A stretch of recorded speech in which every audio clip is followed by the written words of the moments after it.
Just take your time and watch this video to the end. The monkeys were captured having fun with electric poles. They play around electric poles because they are animals. They don't know they are playing a dangerous game. And for their mind,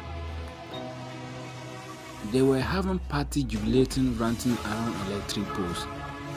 Unfortunately, the mother have been executed. Electrocuted. The small monkeys did everything to save their mother from dying, but it was too late. This is so sad, and there is nothing they can do about it unless human being can save this monkey. Yes, the monkey's prayers have been accepted. They are trying everything to save this monkey life.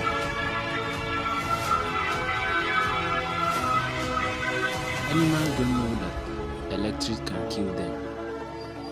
And this monkey, I don't think this monkey will survive.